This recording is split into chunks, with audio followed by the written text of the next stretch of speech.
Hey guys, it's Wolf, and I'm back with another sort of light review sort of video, this time on the On Surf, I guess is what it's called. I haven't actually seen the name of what model laptop this is until I bought it. 10.1 inch, 2-in-1 detachable laptop.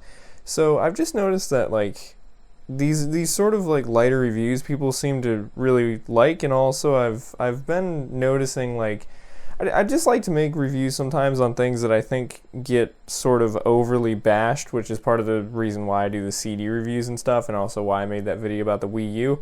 And this is another product that I haven't really seen a whole lot of reviews on, but products from Walmart I feel like just tend to sort of get bashed regardless because they're from Walmart. And, you know, sometimes it's justified because Walmart definitely sells some stuff that is not, you know, the highest quality, but they also do sell some stuff that is like really good deals even in their own brands and everything. And so if you don't know, On is like the technology sort of branch of Walmart's own in-house production stuff, I guess. On products are made only available through Walmart so far as I know, and they're made like by Walmart and stuff. But anyway, so yeah, so this is the Surf laptop. It's a Windows 10 laptop. It's 10.1 inches. They have a larger model of it, and they also have a model that is similar but runs Android. So if you want to buy this, make sure that you get the Windows version and not the Android version, because actually when I went to buy this, the lady almost accidentally handed me the Android version. So yeah, just, you know, be careful with like making sure you get the right version, but they're pretty easy to tell apart because the picture shows you exactly what it is and everything. Over here on the side you can see Intel. It has an Intel Celeron processor. If I remember to like look up the stats, I can look up the stats more in depth, but overall it's kind of like it's 1.1 gigahertz, and that's really all you need to know. There's obviously no graphics or anything, but it's kind of surprisingly okay performance, and I'll get to that later on. It runs Windows 10, and it runs Windows 10 seemingly fine. It doesn't really lag or do anything weird like within Windows itself. It says here that it includes the mobile versions of Microsoft Office, but unless I'm missing something, or unless it's like something that I just haven't I guess, yeah, unless I'm missing something, I haven't actually seen anything that kind of tells you how to get that on here, which, I mean, I'm not really going to use it anyway, but it says that it comes with that, but I haven't actually seen anything with where you get that within the packaging. HDMI, it does have a micro HDMI. I believe it's a micro HDMI. You guys will be able to see on the side, but I'm pretty sure it's micro, or maybe it's mini. I'm not sure. It's the same HDMI port that my camera has. And then also Bluetooth. I haven't tested the Bluetooth, but I'm almost certain it's there. Anyway, this is, like I said, what the box looks like. On the side, you've got another little on thing. On the back, it kind of gives you actually, well, speaking of stats and stuff, I think this might talk a little bit about that. Yeah, it says on here, it's kind of hard to read, but you guys might be able to read it. It says, you know, 10.1 HD touchscreen display. Now, it is actually an HD display. It's only 720p. Well, it's one of those kind of weird resolutions. It's 1200 by 800, so it's like not exactly 720p, but it's more 720p than it is 1080p. An Intel Celeron processor. The larger model of this, I believe, has a slightly improved processor. Up to 6 hours battery life. I haven't tested that, but it doesn't seem to drain super slow from like the little bit of usage that I've had. So I'd say that probably is accurate so long as you're not doing anything insane with it. Little description of it and everything. Then there's the specs, 10.1 inch HD display, 800 by 1200 resolution, or 1280, it says 800 by 1280. Maybe that's what it said. I thought it was only 1200 by 800. It's something in that neck of the woods. Intel Celeron N4000, 6 hours battery life, 64 gigabytes storage, 4 gigabytes RAM, Windows 10 Home in S mode, 1 mini HDMI, 1 USB, 1 micro SD slot, 1 headphone jack. And then inside the box, well, you guys will see that. Down here also you see a find more at walmart.com thing, because this is a Walmart exclusive product so far as I know. You can probably get it on like eBay or some secondhand place too also, but mainly Walmart if you want a new one. So opening it up, it opens up down here. The packaging is not bad for what it is. I haven't even said the price. I'll probably put it in the title, but this was $200 for this laptop, and I bought it mainly just to use for like schoolwork and stuff. And I'll describe that a little bit more later on as to my specific use. So I have opened this and used it a little bit, but I've sort of rewrapped it as best as I could as to what it comes in when you first get it. Has this piece of like foam, I guess, on the top. These two slips are in here. I don't believe that they were on top when I got it, but this one just tells you about the warranty. It comes with a 1-year warranty, and then this is just a little guide about how to start it up quickly, which is, well, quick start guide. I mean, it's a computer though, so it's not crazy. It comes in this little plastic thing. Underneath it you have the AC adapter, and then over here you have a snack. So it comes wrapped in this sort of like shielding. Also, sorry if the lights sort of flicker. The lights in my room just flicker. I don't know why. They haven't like blown out or anything. They don't bother me, so whatever. So let's get this out of here. I didn't really need to wrap this back up in that sleeve, but I did. So yeah, we can pretty much put the box out of the way though for now. It's not really packaged bad. I would say that like it's not the fanciest packaging ever, but also it's one of these scenarios where, and throughout this whole thing, you should really keep in mind, this is a $200 tablet laptop from Walmart. Like, you don't want to set your expectations super high, which I think is the problem with a lot of reviews that people make of these sort of things. They're so used to like hardcore editing or gaming computers that when they get a product like this, they want to compare it against that stuff, when in reality, it's not really meant for that kind of thing. So yeah, so to open it up, the screen is on the top part here, and the keyboard is on the bottom part. It has a little stand thing. Let me see if I can get that at an angle. It's a little bit challenging to open, and it feels like you're breaking it when you first do it, but you're not. You fold it down in half. Now, you don't want to yank too hard on this because the keyboard connects through this like back plate also thing, so you don't want to yank, you don't want to like pull these like apart because you could break it that way, but you want to pull this down, and it actually is really stable. I'd say on most surfaces that I've put it up like that on, it does seem to work fine. So there's that, and it also sort of acts as almost like a built-in case, I guess you could say. Has a little screen thing on it. I've been leaving that on just because as like fingerprint protection, because you can still use the touchscreen even with it on. Let's talk about the I/O first. So pretty much all of the I/O is on the left side. You have one USB port. I believe that it might be 3.0, but I'm not completely sure on that. Headphone jack, which is nice to see. Then the mini HDMI, which I actually also bought an HDMI converter thing to record footage of the actual desktop, because I didn't really want to install OBS on here and try to deal with that on a arguably like pretty low spec machine. I believe it's a micro SD card slot to expand the storage. So far as I know, that's the only way to easily expand the storage on this, but also like if you're going to use it for just sort of word processing and like office tasks like most people are, you probably don't need to expand the storage that much, because like Word documents and Excel files don't take up that much space. On the right hand side you have the power button, and you have the charging port. It uses just a traditional sort of barrel charger. You stick that in there, stick the other end in the outlet, and it charges. Doesn't seem to take too long to charge, but I haven't charged it all the way from empty yet. I don't know if there's any sort of magnet that holds the screen closed, but it does seem like it sticks to the keyboard pretty well to not like open in your bag or anything. The keyboard, although small, actually was extremely easy for me to adjust to. I would say that that's actually one of the surprisingly good things I found about this laptop, is the keyboard is actually like not bad. For what it is, you would kind of expect the keyboard to be really bad, but it's really not that bad. I typed some stuff on it later on in the video when I'm actually using it, you guys will see, and I don't really make that many mistakes with it because, I don't know, everything just felt spaced out like adequately for what size keyboard it is. The buttons travel a little bit further inward than I would say. It feels kind of like, almost like you're pushing them down too far, but otherwise I think the keyboard's pretty good. You have this little mouse pad down here, which also in the later part of the video where I like show the actual, using the computer, I use the mouse pad. Every laptop works better with a mouse, but this mouse pad is actually not that bad. It's a little bit of an awkward shape because it's more rectangular than square, but it works. This is also touch screen, which I think I also demonstrate later on in the video, but it's touch screen, so you can use that, which is nice. And then one other major thing that I didn't really even notice about this until like I had already kind of decided that I was going to buy it. The screen, this laptop is actually a tablet, so you can yank it out of the keyboard and use it solely as a tablet, which is nice. I mean, personally, I don't really know if I'm gonna have a whole lot of uses for that, but I can definitely see that it would come in handy for a lot of people like that. So having that ability to just sort of take it out of the keyboard and just use it like this, touch screen, and have a full Windows 10 tablet that runs arguably all of Windows 10 is really useful. So I've kind of showed you guys around the.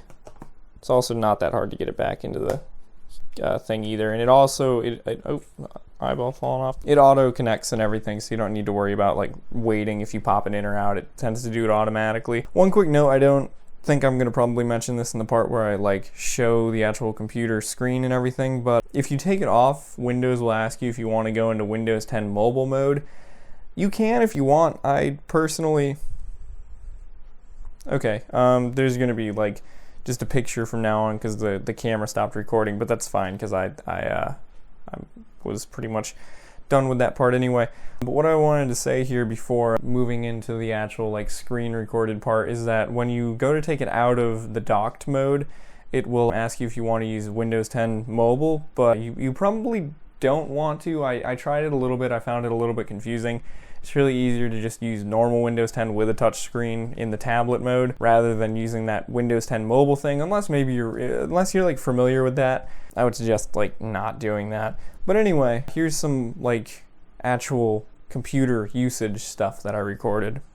Alright, so now we're actually using the ON laptop here. I recorded this using my Elgato hooked up to my normal computer. Just to give you guys a head up, I did not record this like natively on the ON computer itself. I mean, like, I'm definitely supporting this computer, but I will say right off the bat, it probably can't do OBS that well or any other sort of recording software. So yeah, just a heads up on that. Also, another thing, it might look a little weird because the resolution of the computer screen is sort of like weird. It's 1280 by 800, so that's also another thing to keep in mind. But anyway, I decided to test out a couple things on here. I didn't go and test out like gaming capabilities or video editing capabilities or anything, because let's be honest, like, we already know it's not going to work for that. Really, the only sort of like creative professional type use that I could see this computer possibly doing would be maybe photo editing on like the really light end of things, or 2D drawings. That could maybe work. But the stuff I tested out, I went ahead and I typed a little bit in Google Docs, and that works fine. I'm gonna have a little clip of that playing right now. That worked fine. It does take a little bit to load web pages sometimes, so it took a minute to, well, not like a minute, it didn't take that long to load into the Google Docs page, but compared to my normal computer, it took a little bit longer. But once you get into there, it types fine. Like I said in the sort of outward look at the computer, keyboard on this computer, surprisingly good for, you know, being a $200 laptop and also being really small. It just, the keys seem to be proportional to the actual body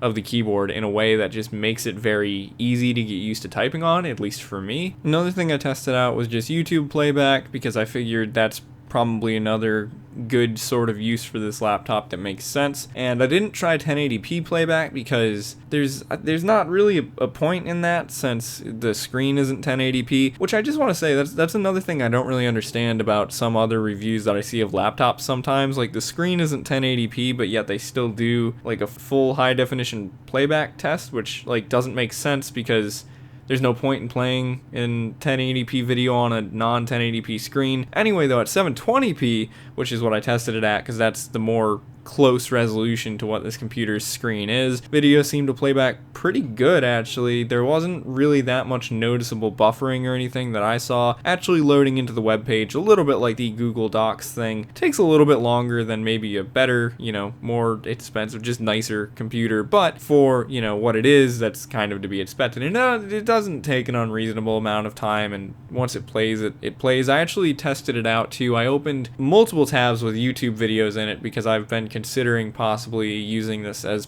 like a thing with my radio show, and I usually have to have a lot of YouTube tabs open for that, and it was able to open and like switch between and play on different YouTube tabs pretty well without any issues. I don't actually have footage of that, but you know, it's a thing that I tried, and it works. I had the clip where I typed on the keyboard. I also have a clip where, well, I'll get to that in a second. I have the next clip. I was gonna actually show Box Critters, which is sort of the new Club Penguin game, just because that's newer, but Box Critters was like not wanting me to log in for some reason. So I went ahead and hopped on to cpps.me, which is Club Penguin private server, see how it would theoretically run Club Penguin. And it runs Club Penguin actually just fine. You can play, I mean, you could probably get away with playing sort of games like Club Penguin and like Flash games on here, but the way that I see this is more of sort of a like business laptop or productivity laptop, so I don't really know how often you're going to be playing games on here. But for something like Club Penguin, something that's not really too intense and is like browser based and everything,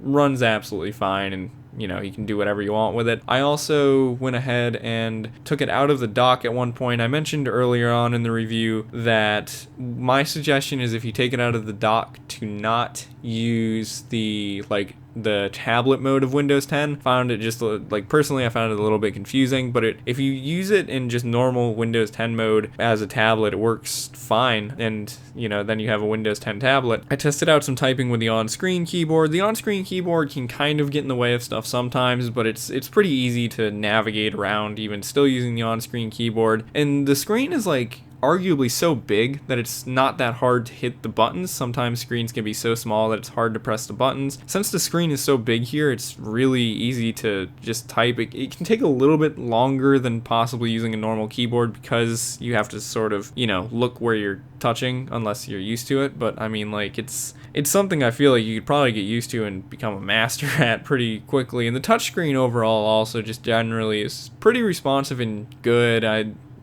Sometimes it can be a pain to click on small icons because the screen is arguably kind of big for a tablet, at least in my experience. This is the first tablet I've ever owned. But, I mean, it all works pretty well, which I guess that kind of brings me to the final conclusion part of this video, is like, is this actually a good deal or not? And who is this for exactly? And I've got to say, right off the bat, I really genuinely do think that for $200, the On Surf laptop, the 10.1 inch version, is a really good deal. The thing is, when I was considering this laptop and also just generally considering buying it, I was comparing it to two other devices. I was mainly comparing it to Chromebooks and laptops like the Microsoft Surface Pro, or whoever makes that. I think is it Microsoft?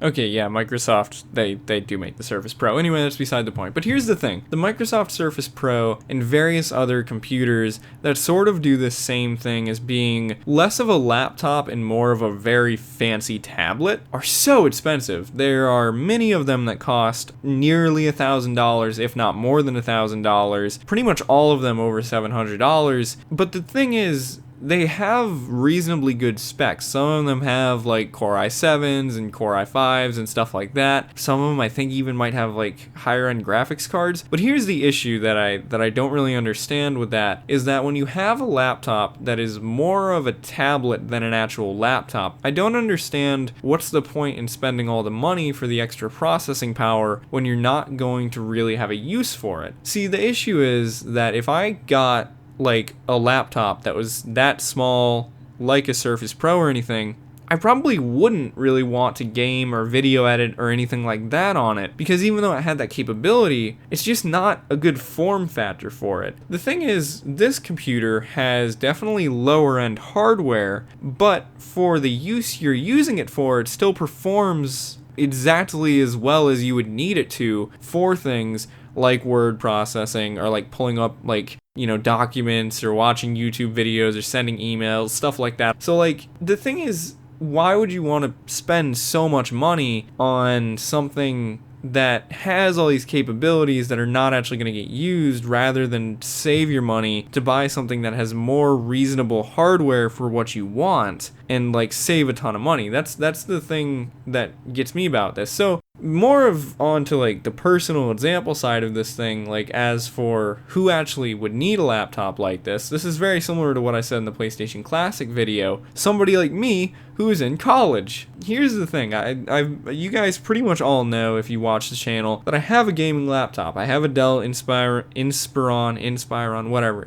15 7000 gaming that I use for pretty much everything. I edit edit my videos on it, I record my audio on it, I play some games on it sometimes. It's a nice laptop. It's, you know, starting to, you know, kind of like i5s and 1050s or, you know, GTX 1050s are sort of like not being able to play as many games and stuff, but it's still like a really nice laptop for everything that I need it for, and obviously it runs YouTube flawlessly and does word processing flawlessly and everything. But the issue with that is that I don't want to bring my gaming laptop to class with me. Like, I don't usually necessarily need a laptop super often in class, but there are times when it would be so helpful if I had a laptop in class, but I don't want to bring my gaming laptop because it's heavy, and also if I drop it, that's kind of an expensive mistake. Along with that, the job that I have is sort of an IT like support job on my campus, and part of that is checking equipment in classrooms. And so for that, I need to sometimes plug my laptop into an HDMI port or connect to something to display something to a screen or whatever. And again, it's a similar scenario where I don't really want to bring my gaming laptop with me to do that at work because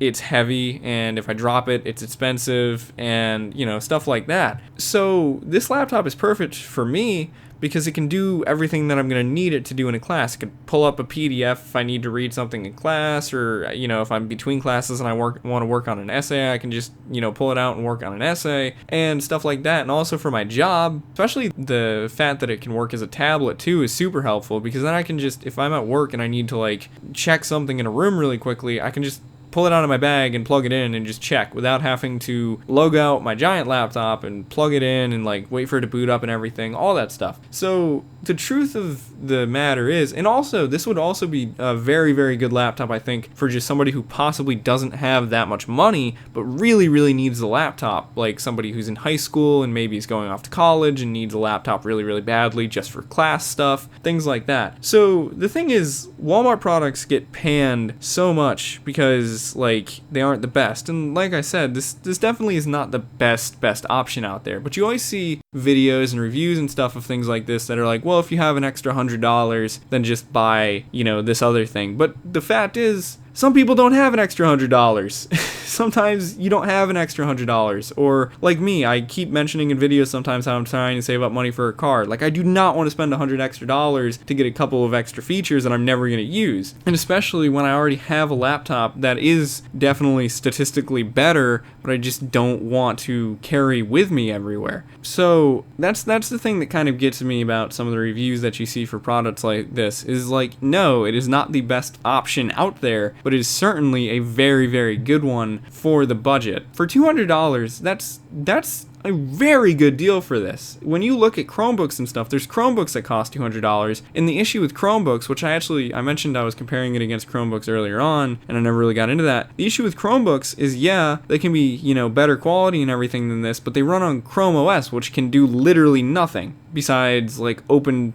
documents and watch YouTube. So why pay $200 for something that's limited by its OS when you can pay $200 for something that has Windows and you can arguably do more with, I mean, depending obviously on the actual like components of the computer, but like I'm sure that like Audacity, for example, probably runs fine on this thing, and I really don't believe that Audacity runs on Chrome OS, so that's one thing right there. So there's just like a lot of stuff like that. So I guess like I've gone on for a while about this as it is. Overall, final opinion on this computer, for $200, if you are looking for just something that you can bring with you to class or maybe bring with you to work to watch YouTube videos or open documents and things like that, and, you know, maybe use social media a little bit, this is absolutely an awesome deal because you have the power of Windows, you have the ability to use it as both a laptop and tablet, you have some pretty good I/O, not much I/O, but enough to make it like easily usable without too many dongle type things, and just like generally pretty good quality. The only issue that I can say with build quality is sometimes taking it in and out of the dock is a little bit weird, and the keyboard has a little bit of flex to it, but if you're pretty careful with it, you're not going to break it. I mean, as long as you don't like drop it or anything, it should be fine. So yeah, I guess overall, my opinion, really good deal. I think this is a very, very good deal for what it is. Definitely not the best thing ever, but it's gonna work for what you want it to work for if you know what to expect out of it and don't expect it to do like the most. If you expect it to be able to, like I keep saying, open documents, watch YouTube, stuff like that, you can have a perfectly fine time with it. If you expect it to be able to like run the newest Call of Duty or be able to, you know, use Adobe Premiere, you're gonna have an awful time with it because it's not gonna be able to do that. But anyway, hope you guys enjoyed this review. Like I said, if you're looking for a laptop like this, it's really like, it might seem a little bit too good to be true for $200 to have a laptop, like I keep saying, like this that works this well, but it genuinely, it's all that you would kind of expect it to be from this review. It's not the best thing ever, but it is a very, very good deal. So,